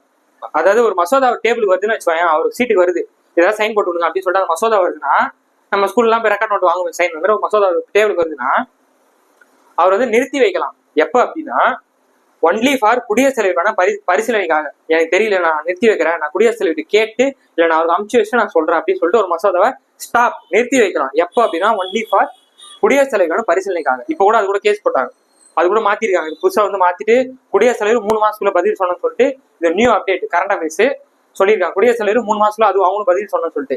ஏன்னா இங்க நாங்க அனுப்பிச்சு விட்டுறாங்க, வந்து சும்மா தான் கிடக்கும். ஓகே, அது வந்து இப்போ ஒரு செக் வச்சிருக்காங்க சுப்ரீம் கோர்ட்டு. குடியரசுத் தலைவரா இருந்தாலுமே 3 மாசத்துக்குள்ள அது பதில் சொல்லணும். மாநிலத்துல இருந்து ஒரு மசோதா போகுதுன்னா 3 மந்த்ஸ்க்குள்ள அது வந்து பதில் சொல்லணும்னு சொல்லிட்டு சொல்லியிருக்காங்க. இதையும் நோட் பண்ணி வச்சுக்கோங்க. ஓகே, அடுத்தது அவசர கால அதிகாரம். ஒண்ணு இல்லைங்க, எமர்ஜென்சி. எப்ப எமர்ஜென்சி போடலாம் ஒரு ஸ்டேட்ல? நீங்க சொல்லுங்க. எப்ப போடலாம் அப்படின்னா, எப்போ ஒரு அரசாங்கம், ஓகேவா, ஒரு கட்சி இருக்கோ, அந்த கட்சி வந்து அரசியலமைப்பு எதிராக, கான்ஸ்டிடியூஷன் புக்குக்கு ஆப்போசிட்டா செயல்படுதோ, அப்போ ஆளுநர் என்ன பண்ணுவாரு? ஹலோ சார், நான் வந்து ஆளுநர் பேசுறேன், உதாரணம் தமிழ்நாட்டோட ஆளுநர் பேசுறேன் சார், தமிழ்நாட்டில் இருக்கக்கூடிய கட்சி வந்து பாத்தீங்கன்னா அரசியலமைப்பு ஆப்போசிட்டா செயல்படுறாங்க, எமர்ஜென்சி போட்டுலாமா அப்படின்னு நீங்க கேட்பாரு. யார்கிட்ட? பிரசிடென்ட் கிட்ட கேட்பாரு, குடியரசுத் தலைவர் கிட்ட. அவர் வந்து ஓ கான்ஸ்டிடியூஷன் புக்கே எதிர்த்து செயல்படுறாங்களா, போடுற எமர்ஜென்சி அப்படின்னு சொல்லி போட்டாங்கன்னா முடிஞ்சு. அப்பனா குடியரசுத் தலைவர் ஆட்சி வந்துச்சுன்னு அர்த்தம். அங்க இருக்கக்கூடிய அந்த கட்சி விலகிடும், குடியரசுத் தலைவர் ஆட்சி தான் அந்த மாநிலத்துல நடக்கும். எப்ப அப்படின்னா, அந்த கட்சி அரசியலமைப்பு ஆப்போசிட்டா எதிர்த்து செயல்படும் போது இந்த செயல் வந்து நடக்கும். ஓகே, இது நம்ம எஸ்ஆர் பொம்மை வழக்கு கூட நம்ம பார்ப்போம், பின்னாடி வரும். இல்லை என்ன தெரிஞ்சாலும் ஓகே தான். ஓகே, எஸ்ஆர் பொம்மை வழக்குன்றது ஒரு ஸ்டேட் எமர்ஜென்சி போட்டிருப்பாங்க. எந்த விஷயமே அதை கான்ஸ்டிடியூஷன் ஆப்போசிட்டா தான் செயல்பட்டே இருக்க மாட்டாங்க, அதை போட்டிருப்பாங்க. அதை பத்தி நம்ம பின்னாடி பார்ப்போம். ஓகே, எஸ்ஆர் பொம்மை வழக்கு. ஓகேவா? ஸோ ஆர்டிகல் 356 நம்ம போன நேற்று கிளாஸ்லேயே பார்த்துருப்போம், கரெக்டா? போன கிளாஸ்லேயே பார்த்துருப்போம், அதாவது செகண்ட் லெசன்ல பார்த்துருப்போம். Article 352 national emergency, article 356 state emergency, article 360 நிதிநிலை எமர்ஜென்சி. ஓகே, அதாவது பினான்சியல் எமர்ஜென்சி வந்து போடுவாங்க. 52, 56, 60. ஓகேவா? ஸோ இது நம்ம எல்லாமே தெரிஞ்சதுதான். ஓகே, அரசியலமைப்பு மீறும் போது மாநில அரசை கலைக்க குடியரசுத் தலைவருக்கு பரிந்துரை செஞ்சு குடியரசுத் தலைவர் ஆட்சி போட்டுருவாங்க. அதான் எழுதியிருக்காங்க. ஓகேவா? கலைத்த பிறகு குடியரசுத் தலைவர் ஆட்சி இருக்கும். அவரின் பெயரில் ஆளுநர் மாநிலத்தை நேரடியாக நிர்வாகம் செய்வார். அடுத்து பாத்தீங்கன்னா சட்டமன்ற அதிகாரம். ஓகேவா? சட்டமன்றத்துல ஆளுநருக்கு என்னெல்லாம் அதிகாரம் இருக்குன்னு பாருங்க. டக்குன்னு பார்த்துலாமா? ரொம்ப ஈஸி தான். சட்டமன்ற உறுப்பினர் இல்லை, ஆனால் சட்டமன்றத்தின் ஒரு பகுதி ஆவார். என்ன சார் இது ஒன்றும் புரியலையே அப்படின்னு கேட்பீங்க. கிளியரா சொல்ற பாருங்க. சட்டமன்றத்துல ஒருங்கிணைந்த பகுதி, ஒரு இன்டெகிரேட்டட் பார்ட் தான் யாருன்னா ஆளுநர். ஓகேவா? அவர் வந்து அவர் ஒரு பகுதி, அவர் ஒரு பார்ட். இன்டெகிரேட்டட் பார்ட்னா ஒருங்கிணைந்த பகுதின்னு சொல்லுவாங்க ஆளுநர். ஒவ்வொரு மாநிலத்தோட சட்டமன்றத்துல அவர் வந்து ஒரு ஒருங்கிணைந்த பகுதி. ஓகேவா? அதனால அவர் வந்து ஒரு மெம்பர் கிடையாது. ஓகேவா? அதான் இங்க சொல்லியிருப்பாங்க. சட்டமன்றத்துல அவர் வந்து ஒரு உறுப்பினர் கிடையாது, அவர் வந்து ஒரு பகுதி தான். அவர் வந்து ஒரு மெம்பர் கிடையாது. ஏன்னா ஓட்டிங்லாம் போட்டா ஓட்டெல்லாம் போட மாட்டாரு. அவர் மெம்பர் கிடையாது, ஒருங்கிணைந்த பகுதி. ஓகேவா? இது உங்களுக்கு புரிஞ்சிச்சுன்னு நினைக்கிறேன். ஓகேவா? சட்டமன்ற உறுப்பினர் இல்லை, ஆனால் அவர் சட்டமன்றத்தின் ஒரு ஒருங்கிணைந்த பகுதி, integrated part of legislative assembly. ஓகேவா? அது மாதிரி மாநில சட்டமன்றத்துல இதை தூக்கிட்டாங்க, இருந்தாலும் தெரிஞ்சு வச்சுக்கோங்க. ஓகேவா? ஆங்கிலோ இந்தியன் சீட்டு. ஓகே, ஒரு சீட்டு ஆங்கிலோ இந்தியன் சீட் வந்து ஒவ்வொரு மாநிலத்திலையும் இருக்கும். அதை நியமனம் பண்றது யாருன்னா ஆளுநர் தான். ஓகே, ஒவ்வொரு மாநிலத்திலையும் சட்டமன்றத்துல ஒரு சீட் வந்து ஆங்கிலோ இந்தியன் வந்து கொடுப்பாங்க. அதை நியமனம் பண்றது யாருன்னா ஆளுநர் தான். ஆனா இப்ப இது கரண்டா ஒரு ஆர்டிகல் அதாவது அமெண்ட்மெண்ட் போட்டு தூக்கிட்டாங்க. அது என்ன அமெண்ட்மெண்ட் சொல்லிட்டு கீழே கமெண்ட் பண்ணுங்க. ஓகே, முக்கியமான அமெண்ட்மெண்ட் நம்ம அமெண்ட்மெண்ட் கிளாஸ்ல பார்ப்போம். ஓகே, சோ மாநில சட்டமன்றத்தில் ஆங்கிலோ இந்தியனை ஒரு உறுப்பினராக நியமனம் பண்ணக்கூடிய பவர் யாருக்கு இருக்கு? ஆளுநருக்கு இருக்கு. ஓகே, நெக்ஸ்ட் பாருங்க. அடுத்து பாத்தீங்கன்னா சட்ட சட்ட மேலவை. ஓகேவா, சட்டசபையில 2 இருக்கு. சட்ட மேலவைன்னு ஒண்ணு இருக்கு, சட்ட கீழவைன்னு ஒண்ணு இருக்கு. அந்த சட்ட மேலவையில 6 ஒரு உறுப்பினரை நியமனம் செய்யலாம். அதாவது ஒண்ணும் இல்ல, கலை இலக்கியம் அறிவியல் சொல்லிட்டு சிறந்த விளங்குறவங்கள சட்ட மேலவை. எப்படி நம்ம ராஜ்யசபா பார்த்தோம், ராஜ்யசபால இருக்கக்கூடியலாம் நம்ம ஓட்டு போட்டா தேர்ந்தெடுப்போம் கிடையாது, நியமன உறுப்பினர் தானே, நாமினேட்டட் மெம்பர்ஸ் தானே. அதே மாதிரிதான் சட்ட பேரவையும் சட்ட மேலவையும். நம்ம ஓட்டு போட்ட மக்கள் அங்க இருக்க மாட்டாங்க, ஏற்கனவே ஜெயிச்சவங்க கை காமிச்சு அங்க போவோம். ஓகேவா, அதுல 6ல ஒரு நபரை ஆளுநர் நியமனம் பண்ணி அனுப்புவார். ஓகேவா, கலை இலக்கியம் அறிவியல் சமூக சேவை கூட்டுறவு இயக்கம், இதுல சிறந்த விளங்குறவங்களை யாராவது ஒருத்தரை சூஸ் பண்ணி அங்க அனுப்பிச்சு விடுவார். அது மாதிரி நிலுவையில் உள்ள மசோதா பற்றி சட்டமன்றத்துல கேள்வி கேட்பார். ஓகேவா, நிலுவையில் ஏதாவது ஒரு மசோதா இருந்துச்சுன்னா, என்னது இது, என்ன மசோதா ஏதாவது பெண்டிங்ல இருக்கு, என்ன பாய்ச்சது, அதை கொடுங்க, சரியில்லையே தப்பாச்சு அப்படின்னு சொல்லிட்டு ஒரு நிலுவையில் உள்ள ஒரு மசோதா பத்தி கேள்வி கேட்கக்கூடிய அந்த அதிகாரமும் யாருக்கு இருக்கு, ஆளுநருக்கு இருக்கு. இப்ப அடுத்து பாருங்க, மாநிலத்தின் ஆண்டு நிதிநிலை அறிக்கை, டிஎன்பிஎஸ்சி குழுவினோட அறிக்கை, மாநிலத்தின் தணிக்கை குழு அறிக்கை. ஓகேவா, இது எல்லாத்தையுமே கேட்பாரு யாருன்னா ஆளுநர். ஓகேவா, இப்ப டிஎன்பிஎஸ்சில யார் யாரெல்லாம் போஸ்டிங் போட்டீங்க, குரூப் யாரெல்லாம் ஆபீசர் ஆயிருக்காங்க, கொடுங்க அந்த ரிப்போர்ட்டை கொடுங்க, அந்த அறிக்கையை கொடுங்க, அப்படி கேட்டால் கொடுக்கணும். ஓகேவா, அது மாதிரி மாநிலத்தின் ஆண்டின் நிதிநிலை அறிக்கை, ஒவ்வொரு வருஷம் என்ன வரவு குற்றம் என்கிட்ட கொடுங்க அப்படின்னு அதை செக் பண்ணக்கூடிய அதிகாரமே இருக்கு. அப்புறம் தணிக்கை குழுவோட அறிக்கை, இது 3 குழுவோட அறிக்கையை செக் பண்ணது ஆளுநருக்கு இருக்கு. இப்ப நெக்ஸ்ட் பாத்தீங்க அப்படின்னா, இது என்ன அப்படின்னா, ஒவ்வொரு வருஷமும் ஃபர்ஸ்ட் டைம் மீட்டிங் போடுறாங்க அப்படின்னா, அப்படி இல்லைன்னா எலெக்ஷன் முடிஞ்சு ஃபர்ஸ்ட் டைம் மீட்டிங் போடுவாங்கல்ல, சட்டமன்றம் கூடுது. ஓகேவா, மழை கால கூட்டத்தொடர், வெயில் கால கூட்டத்தொடர்னு சொல்லிட்டு எப்ப அந்த வருஷத்துல ஃபர்ஸ்ட் டைம் கூட்டத்தை கூட்டுறாங்களோ அப்போ ஆளுநர் தான் பேசுவாரு. அதுக்கப்புறம் எப்ப பேசுவார் அப்படின்னா, இப்ப 2020 எலெக்ஷனா, இப்ப 2020 எலெக்ஷன்ல ஏதோ ஒரு கட்சி ஜெயிக்கும், திமுக ஜெயிக்கலாம் இல்ல அதிமுக ஜெயிக்கலாம், ஏதோ ஒன்னா ஜெயிக்கும். அப்படி ஜெயிச்சு ஃபர்ஸ்ட் டைம் சட்டசபை கூடுதுன்னா அப்பயும் ஆளுநர் தான் பேசுவார். இந்த 2 டைம் பேசுவார். ஓகே, நம்ம எப்படி ஞாபகம் பேசலாம், ஒண்ணு இல்லைங்க, ஆனுவல் லீவ் முடிஞ்சுட்டு ஸ்கூல் தானே ரீஓபன் ஆச்சுன்னா பிரின்சிபல் தானே பேசுவாரு, அந்த மாதிரி தான் ஃபர்ஸ்ட் டைம் ஆளுநர் தான் பேசுவார். அதான் கொடுத்துருப்பாங்க. ஓகேவா, சோ நெக்ஸ்ட் பாத்தீங்க அப்படின்னா, எந்த சட்டமன்ற உறுப்பினரையும் சபாநாயகர் மற்றும் துணை சபாநாயகர் மாற்ற முடியும். ஓகேவா, அவரோட பதவிக்கால காலியாச்சு. இப்ப சபாநாயகர் துணை சபாநாயகர் ஸ்பீக்கர் இருப்பார்ல, அவரோட பதவிக்காலம் போயிடுச்சு அப்படின்னா எந்த மெம்பரை வேணாலும் கூப்பிட்டு எப்ப நீ சபாநாயகரா உட்காரு, நீ துணை சபாநாயகர் சொல்லக்கூடிய அதிகாரம் ஆளுநருக்கு இருக்கு. ஓகேவா, அடுத்து பாத்தீங்கன்னா, அடுத்து பாருங்க, ஒரு மசோதா ஆளுநர் சைன் பண்ணாதான் அது சட்டமாவே மாறும். ஓகேவா, ஆளுநர் கிட்ட ஒரு மசோதா வருதுன்னா அந்த மசோதாக்கு அவர் சைன் பண்ணாதான் அது சட்டமாவே மாறும். ஓகேவா, சோ நெக்ஸ்ட் பாருங்க, அது மாதிரி அவர் டேபிளுக்கு ஒரு மசோதா வருதுன்னா அவர் என்னென்னலாம் பண்ணலாம் அப்படின்னு சொல்லிட்டு அதை கவனிங்க. ஃபர்ஸ்ட் அவர் என்ன பண்ணலாம் அப்படின்னா சைன் பண்ணலாம். ஓகே, ஒரு மசோதா அவர் கிட்ட வருதுன்னா அவர் என்ன பண்ணலாம், சைன் பண்ணலாம், இல்லைன்னா ரிஜெக்ட் பண்ணலாம். சைன் பண்ணாமலும் இருக்கலாம், ஒண்ணு சைன் பண்ணலாம், இல்ல சைன் பண்ணாம ரிஜெக்டும் பண்ணலாம். இன்னொன்னு என்ன பண்ணலாம்னா நிறுத்தி வைக்கலாம். சைனும் பண்ணாம ரிஜெக்டும் பண்ணாம அதை அப்படியே கம்முன்னு வச்சுட்டு இருப்பாரு. அதுக்கு தான் நிறுத்தி வைக்கிறது நம்ம ஆல்ரெடி மேல பார்த்தோம். ஓகேவா, குடியரசுத் தலைவர் ஒப்புதல், பிரசிடண்டோட ஒப்புதலுக்காக நிறுத்தி வைப்பாங்க. ஓகே, அதை பார்த்துட்டோம். அதுக்கப்புறம் பாத்தீங்கன்னா மீண்டும் சட்டமன்றத்துக்கு அதை திருப்பி வைப்பார், திருப்பி அனுப்பிச்சிருவார். ஓகேவா, சட்டமன்றத்துக்கு மீண்டும் அதை திருப்பி அனுப்பி வச்சிருவாரு. எதுக்காகனா மறுபரிசீலனைக்காக. ஓகேவா, மறுபரிசீலனை சரியில்லைப்பா, திரும்ப மறுபடியும் ஃபர்ஸ்ட் பண்ணி வைப்பான்னு சொல்லிட்டு மீண்டும் சட்டமன்றத்துக்கு அனுப்பிச்சு விட்டுருவாரு. ஓகேவா, சோ அப்ப என்னெல்லாம் பண்ணலாம் பாருங்க, ஒரு மசோதா சட்டமா மாறினா ஆளுநர் சைன் பண்ணணும், கையெழுத்து போடணும். அது மாதிரி அவர் டேபிளுக்கு ஒரு மசோதா வருதுன்னா அவர் சைன் பண்ணலாம், சைன் பண்ணாமலும் இருக்கலாம், நிறுத்தி வைக்கலாம். அதுக்கப்புறம் சட்டமன்றத்துக்கே மீண்டும் அதை நான் சட்டமன்றத்துக்கே திரும்ப அனுப்பிச்சு வைக்கலாம். ஓகேவா, சோ இதெல்லாம் தான் பார்த்திருக்கோம். இப்போ நெக்ஸ்ட் பாருங்க, நமக்கு நல்லாவே தெரியும் ஆர்டிகல் 123. ஆர்டிகல் 123 குடியரசுத் தலைவரோட அவசர சட்டம். ஓகே, எப்பெல்லாம் நாடாளுமன்றம் இயங்கலையோ அப்ப குடியரசுத் தலைவர் ஒரு சட்டத்தை போடுவார். அதே மாதிரிதான் இங்கேயும் எப்பெல்லாம் சட்டமன்றம் ஓகேவா ஸ்டேட் அசம்பிளி ஒர்க் ஆகலையோ ரன் ஆகலையோ அந்த டைம்ல ஆர்டிகல் 213 பயன்படுத்தி ஆளுநர் அவசர சட்டம் போடுவார். ஓகேவா, ஆளுநர் அவசர சட்டம் போடுவாரு. ஓகேவா, ஆனா அது 6 மாசத்துக்குள்ள ஓகேவா அந்த சட்டம் ஆளுநர் போடக்கூடிய சட்டம் தான் அது அவசர சட்டம். அது எப்பனா நாடாளுமன்றம், அதாவது சட்டமன்றம் இயங்காம இருக்கும். அங்க நாடாளுமன்றம், பிரசிடென்டா நாடாளுமன்றம், இங்க சட்டமன்றம், ஒவ்வொரு ஸ்டேட் லெஜிஸ்லேட்டிவ்லயும் நடக்காத போது ஆளுநரே தன்னிச்சையா ஒரு சட்டத்தை போட்டாங்கன்னா அது அவசர சட்டம். ஓகேவா, அது என்ன ஆகும்னா 6 மாசத்துக்குள்ள ஓகேவா 6 மாதத்துக்குள்ள சட்டமன்றம் அப்ரூவ் பண்ணணும். அது 6 மாசத்துக்குள்ள அந்த சட்டத்தை அப்ரூவ் பண்ணாங்கன்னா அது அப்படியே பர்மனண்டா இருக்கும். இல்ல அப்படின்னா அது டெம்பரரி, அது தூக்கிடுவாங்க. ஓகே, எல்லா எம்எல்ஏவும் இந்த ஆளுநர் போட சட்டத்துக்கு ஒப்புதல் வழங்கி சட்டமன்றத்தில் ஓகே பண்ணிட்டாங்க அப்படின்னா அது சட்டமாக மாறிடும். இல்லைன்னா சட்டமா மாறாது. அதான் நீங்க எழுதிருப்பேன். ஓகே, மாநில சட்டமன்றம் நடைபெறாத போது அவசர சட்டம் போடலாம். அப்போது வேண்டும் எப்போது வேண்டுமானால் திரும்ப பெற்றுக்கொள்ளலாம். ஆனா 6 மாசத்துக்குள்ள அந்த மாநில சட்டமன்றம் அதை அப்ரூவல் பண்ணணும். ஓகேவா, அதான் கொடுத்துருப்பாங்க, அதை பார்த்துக்கோங்க. இப்போ நெக்ஸ்ட் நம்ம இப்போ முதலமைச்சருக்கு வந்துட்டேங்க. ஓகேவா, இப்போ என்னென்னலாம் பார்த்துருக்கோம், ஆளுநர்னா யாரு, அவருக்கான குவாலிபிகேஷனு, அவருக்கான நிர்வாக அதிகாரம், சிறப்புரிமை, அவருக்கான சட்டமன்ற அதிகாரம், நிதி அதிகாரம், நீதி அதிகாரம் அப்படின்னு சொல்லிட்டு எல்லா அதிகாரம், அவருக்கான பவர், அவருக்கான ஒர்க்கு என்னென்னலாம் இருக்குன்னு சொல்லிட்டு எல்லாத்தையுமே அடிச்சு நொறுக்கி இருக்கும். இப்ப முதலமைச்சருக்கான அந்த பணி, அவர் என்னெல்லாம் பண்றான்னு சொல்லிட்டு அதை பார்த்துருவோம். ஓகேவா? கவனிங்க. ஃபர்ஸ்ட் முதலமைச்சரே மாநிலத்தின் உண்மையான நிர்வாக தலைவர் இவர் தான்ப்பா. ஓகேவா? நான் மேலே சொன்னால அது மாதிரி இவர் தான் மாநிலத்தின் உண்மையான நிர்வாக தலைவர். இவர் தான் பேரளவான தலைவர் தான் ஆளுநர். உண்மையான தலைவர் அப்படின்னா முதலமைச்சர். அது மாதிரி முதலமைச்சர் தான் அரசாங்கத்தின் தலைவர். ஓகேவா? இவர் தான் யாரு? அரசாங்கத்தின் தலைவர். நெக்ஸ்ட் பாத்தீங்க அப்படின்னா ஆர்டிகல் 164 பிராக்கெட் 1. ஓகேவா? அதை பயன்படுத்தி தான் ஆளுநர் முதலமைச்சரை வந்து நியமிக்கிறார். ஓகேவா? முதலமைச்சர் நியமிக்கிறது யாரு? ஆளுநர் தான். அது என்ன ஆர்டிகல் பயன்படுது அப்படின்னு கேட்டாங்கன்னா ஆர்டிகல் 164 பிராக்கெட் 1. அதுக்கப்புறம் ஆர்டிகல் 164 1A.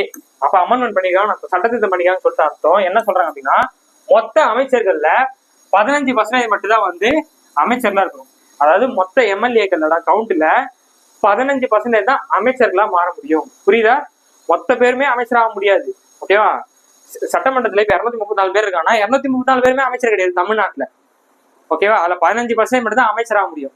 ஓகேவா? உதாரணத்துக்கு இப்ப 234 இருக்காங்களா, அது 15% நம்ம போட்டோம் அப்படின்னா நமக்கு என்ன வரும்? டக்குன்னு சொல்லுங்க. 36 வரும். அப்ப 36 அமைச்சர்கள் தான் இப்போதைக்கு இன்னைக்கு டேட்ல தமிழ்நாட்டுல அமைச்சர்களா இருப்பாங்க. ஓகேவா? அது எந்த சட்டத்தை சொல்லியிருக்காங்க? ஆர்டிகல் 164 1A அப்படின்ற அந்த சட்டத்துல மொத்த அமைச்சர்களின் 15% இன்க்ளூடிங் சிஎமோட சேர்த்துதான் 15% தான் அமைச்சர்களா இருக்க வேண்டும் அப்படின்னு சொல்லிட்டு சொல்றாங்க. ஓகேவா? நெக்ஸ்ட் இப்ப முதலமைச்சரோட பதவி காலம் நமக்கே தெரியும், 5 வருஷம் சொல்லிட்டு தெரியும். ஆனா இன்கேஸ் மெஜாரிட்டி இல்லைன்னா போயிரும்ல, அதான் இங்க சொல்லியிருப்பாங்க. பாருங்க, பதவி காலம் நிர்ணயிக்கப்பட்டது இல்லை, ஏன்னா வந்து மெஜாரிட்டி இல்லைன்னா தூக்கிடுவாங்க. அதான் சொல்லி பெரும்பான்மை இல்ல, அதான் பெரும்பான்மை இருந்தா அவர் சிஎம் இருப்பாரு. ஓகேவா? நல்லா கவனிங்க. பெரும்பான்மை மெஜாரிட்டி இருந்தா அவரு சிஎம், பெரும்பான்மை இல்லை என்றால் அவர் ராஜினாமா பண்ணிட்டு வீட்டுக்கு போயிடுவார். அதனாலதான் என்ன சொல்றாங்க? நியமிக்கப்பட்டது இல்லைன்னு சொல்லிட்டு சொல்றாங்க. புரியுதா? இப்ப அடுத்து பாருங்க, சிஎம் மற்றும் சட்ட உறுப்பினரின் பதவி காலம் 5 வருஷம் தான். அதான் சிஎம் மற்றும் சட்டமன்ற உறுப்பினர்களோட அந்த பதவி காலம் வந்து 5 வருஷம் தான் சொல்லிட்டு சொல்றாங்க. அதுக்கு சிஎமோட பவர். ஓகேவா? சிஎமோட அந்த அதிகாரம் பாத்தீங்க அப்படின்னா சிஎமோட பவர் என்னன்னு பாத்தீங்கன்னா சட்டமன்றத்தின் அரசின் கொள்கையை அறிவிப்பார். இதெல்லாம் ரொம்ப பேசிக். இதெல்லாம் வந்து அதாவது இது வந்து டிஎன்பிசிக்காக தயாரிக்கப்பட்ட புத்தகம் கிடையாது. 10th புக் முக்கியமான லெசன், முக்கியமான கண்டென்ட் இருக்கும். இதெல்லாம் கொஞ்சம் ஜஸ்ட் அப்படியே ரீட் பண்ணிட்டு போயிட்டே இருக்கு. இதெல்லாம் கொஸ்டின் ஏரியா ரொம்ப கிடையாது, ஜஸ்ட் படிச்சுட்டு போயிடலாம் டக்குன்னு. சட்டமன்றத்தின் அரசின் கொள்கை அறிவிப்பார். என்னது அரசின் கொள்கை? என்னது? விடியல் பயணம் அப்படி இப்படின்னு சொல்லிட்டு அறிவிக்கிறது. அவங்களோட அரசோட அந்த கொள்கையில வந்து அறிவிப்பாங்க. ஓகே, அதை வந்து பண்ணுவாங்க முதலமைச்சர். சட்டமன்றத்தின் மசோதாவை அறிமுகம் செய்து. ஓகே, அவர்தான் சட்டமன்றத்துல மசோதாவை அறிமுகம் பண்ணுவாரு. அது ஒப்புதல் வழங்குறது ஆளுநர். ஓகேவா? அடுத்து அமைச்சரவை பாருங்க, பார்த்துட்டு போயிடலாம். அமைச்சரவையை தலைமை ஏற்று நடத்துவார் யாரு? முதலமைச்சர். அமைச்சரவையில அவரோட பணி என்ன சொல்றாங்கன்னா அந்த அமைச்சர்களுக்கு தலைமை ஏற்று நடத்துவார். நம்மளே பார்த்துருக்கோம் டிவியில. கரெக்டா? சட்டமன்றத்துல அந்த கட்சியோட தலைவர், அதாவது முதலமைச்சருக்கு முன்னாடி உட்காந்துருப்பாங்க, அது பின்னாடி தான் எல்லா அமைச்சர்களும் உட்காந்துருப்பாங்க. ஓகேவா? இன்னைக்கு டேட்டுக்கு டிஎம்கே ஏடிஎம்கே எந்த கட்சியா இருந்தாலும் என்னதான் இருக்கும், அந்த தலைவர் முன்னாடி இருப்பாங்க, அது பின்னாடி எல்லா அமைச்சர்களும் உட்காந்துருப்பாங்க. கரெக்டா? அதான் இங்க சொல்றாங்க. ஓகேவா? அது மாதிரி அனைத்து அமைச்சர்களையும் கட்டுப்படுத்தி வழிநடத்தி இயக்கி அவர் தான் வந்து செயல்படுத்துவார். அவர் சொல்றதை எல்லாரும் கேட்கணும் அப்படின்னு சொல்றாங்க. அமைச்சர்களுக்கு அதான் அந்த டிபார்ட்மெண்ட்டுங்க, இந்த துறை வந்து துறை சார்ந்து நீ வந்து இதை பாத்துக்கோ, நீ வந்து அதை பாத்துக்கோ, யார் சொல்லுவா? முதலமைச்சர் தான் சொல்லுவார். அதை கொடுத்துருக்காங்க. ஓகேவா? ரொம்ப சிம்பிள் தான். அது மாதிரி ஆளுநர் தான் அமைச்சர்கள் வந்து நியமனம் செய்வார். இது நம்ம ஆளை பார்த்தோம்னா அதே திரும்ப கொடுத்துருக்காங்க. ஓகேவா? ஆளுநர் தான் அமைச்சர்கள் நியமனம் பண்ணாரு. ஆனா யார் சொல்லி நியமனம் பண்ணாருன்னா முதலமைச்சர். அதையும் கொடுத்துருப்பாங்க. ஓகேவா? ஸோ இதுமாதிரி ரொம்ப ஈஸி தான். அடுத்து வாங்க, எக்ஸாம் ஓரியன்டா என்னென்ன பாயிண்ட் இருக்கோ அதெல்லாம் பார்த்து போயிட்டே இருக்கலாம். ஓகேவா? ஸோ நெக்ஸ்ட் பாருங்க, நெக்ஸ்ட் என்னன்னா ரொம்ப சிம்பிள் தான். ஆலோசனை வந்து யார் கொடுப்பாருன்னா சிஎம் கொடுப்பாரு. ஓகேவா? ஆலோசனை சிஎம் சொல்லி ஆளுநர் வந்து நியமனம் பண்ணுவார். ஓகேவா? சிஎம் ஒருத்தர் சொன்னார்னா அதை கேட்டு ஆளுநர் என்ன பண்ணாருன்னா அவங்க நியமனம் பண்ணுவார். அது யார் யார் சொல்லிட்டு லிஸ்ட் கொடுத்துருக்கான்னு கரெக்டாக பார்த்துலாம். மாநில அரசின் வழக்கறிஞருங்க. ஓகேவா? அட்வொகேட். ஓகேவா? ஸ்டேட்டோட அந்த அட்வொகேட் இருப்பார்ல, அட்டார்னி ஜெனரல் மாதிரி ஸ்டேட்டுக்கு இருப்பாரு. அவரு சிஎம் சொல்லி ஆளுநர் வந்து நியமனம் பண்ணுவார். ஓகேவா? ஸோ இது ஒன்று. நெக்ஸ்ட் பாத்தீங்க அப்படின்னா மாநில தேர்தல் ஆணையம் ஸ்டேட் எலெக்ஷன் கமிஷனு சிஎம் சொல்லி ஆளுநர் வந்து நியமனம் பண்ணுவாரு. அதே மாதிரி டிஎன்பிசியோட தலைவர் மற்றும் மெம்பர்ஸ் இது. அப்புறம் மாநில நிதிக்குழு, நிதிக்குழுவோட தலைவர் மற்றும் மெம்பரு. அது மாதிரி மாநில திட்டக்குழு தலைவர் மற்றும் மெம்பர்ஸ். அது மாதிரி சட்டமன்ற கூட்டுத்தொடர், ஒழுங்கலை சட்டமன்ற கூட்டுத்தொடர் எப்ப நம்ம ஆரம்பிக்கலாம் எப்ப முடியலாம் சொல்லிட்டு சிஎம் வந்து சொல்லுவார், ரெக்கமெண்ட் பண்ணார். அதாவது வந்து ஆலோசனை மாதிரி சொல்லுவாரு. அதை கேட்டு ஆளுநர் வந்து செயல்படுவார். ஓகேவா? அவ்வளவு கொடுத்துருப்பாங்க. அந்த மாதிரி இதை பாருங்க, இது என்ன அப்படின்னா எந்த நேரத்தில் சட்டமன்றத்தை கலைக்க ஆளுநருக்கு பரிந்துரை செய்வார். எந்த நேரத்துல வேணாலும் இந்த அமைச்சர்களை நம்ப முடியல சார், நீங்க என்ன பண்ணா ஆட்சி கலைச்சு விட்டுருங்க அப்படின்னு சொல்லிட்டு சிஎம்ஏ சொன்னாலும் அது ஆளுநர் செஞ்சிருவார். அதான் கொடுத்துருப்பாங்க. ஓகேவா? ஸோ அடுத்து பாருங்க, டக்குன்னு சொல்லி முடிச்சிடலாம். ரொம்ப முக்கியமான ஆர்டிகல், 2 ஆர்டிகல் கவனிங்க. ஆர்டிகல் 163 163ல 1 என்ன சொல்லுது அப்படின்னா, ஆர்டிகல் 163 என்ன சொல்லுதுன்னா, ஆளுநருக்கு ஆலோசனை அமைச்சர்கள் தான் கொடுக்கணும்.